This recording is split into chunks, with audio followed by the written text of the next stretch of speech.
का बदला पूरा चुन चुन के लिया जाएगा और किसी भी आतंकी को माफ नहीं किया जाएगा।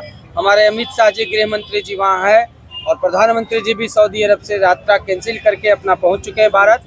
एक भी आतंकवादी जो ऐसे देश में घृणित काम करने का कार्य किए हैं, किसी को नहीं बख्शा जाएगा। और हम ये भी कहेंगे कश्मीर वासियों से, ऐसे लोगों को चिन्हित करके, ये किसी धर्म किसी मजहब के नहीं है, ये जाति पूछ के कर रहे हैं, ऐसे लोगों को चुन चुन के चिन्हित करिए और ऐसे लोगों को हमारे सेना लोग चुन चुन के मारे। किसी को बचना नहीं चाहिए, कोई छूटना नहीं चाहिए। आज पूरा भारतवर्ष सदमे में है, गुस्से में है। जो अमन चैन जहां कायम था, जहां लोग अपने परिवार के साथ पर्यटन करने जाते थे, 40 लाख 42 लाख लोग पर्यटन करके आते थे, ऐसे जगह कल्पना भी नहीं थी कि ऐसी घटना वहाँ होगी।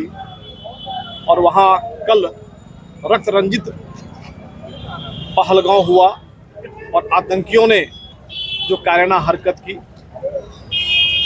यह इतिहास इस प्रकार से पन्नों से निकलकर सामने आ रहा है। जैसे बख्तियार खिलजी के ज़माने में नालंदा विश्वविद्यालय से जब बख्तियार खिलजी गुजर रहे थे तो उन्होंने पूछा कि ये इतना बड़ा विश्वविद्यालय है और पूछा कि इसमें कुरान है कि नहीं यहाँ पुस्तकालय में। तो लोगों ने कहा कि कुरान नहीं है। बोले जब कुरान नहीं है, ये किसी काम का नहीं है। अब पूरे नालंदा विश्वविद्यालय, ऐसे विक्रमशिला विश्वविद्यालय जो हमारे ज्ञान का केंद्र था, वहाँ के गुरुवरों को जला दिया गया, विद्यार्थियों की हत्या कर दी गई। उसी प्रकार खिलजी के वंशज जो कल निकल कर सामने आए, लोगों से नाम पूछा, धर्म पूछा, कलमा पूछा, और कलमा नहीं आता है, नाम हिंदू है, धर्म हिंदू है, उनकी हत्या निर्मम कर दी गई। और ऐसे भी दंपति थे जिनकी शादी हुई थी, जो परिवार के साथ गए थे, हाथों में कंगन बंधा हुआ है, पति का मृतक शरीर पड़ा हुआ है, और वह पूछ रही है कि हिंदू होने का हम लोगों को यहाँ पर जो है खंगना भुगतना पड़ा।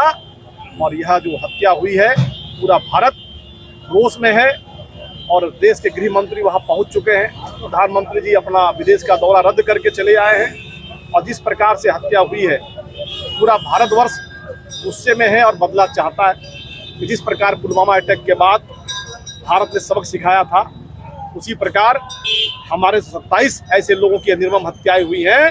तो भारत जवाब जब देगा तो लाश गिनने की भी उसको फुर्सत नहीं मिलेगी और इतनी लाशें गिरेंगी, क्योंकि ये जवाब जरूरी है ऐसे आतंकियों को कि भारत की शांति भूमि पर और ऐसे शिव की नगरी पर जहां महादेव विराजमान है, उस जगह को रक्त रंजित करने का दुस्साहस जिसने किया है, उसको जहन्नुम भेजा जाएगा।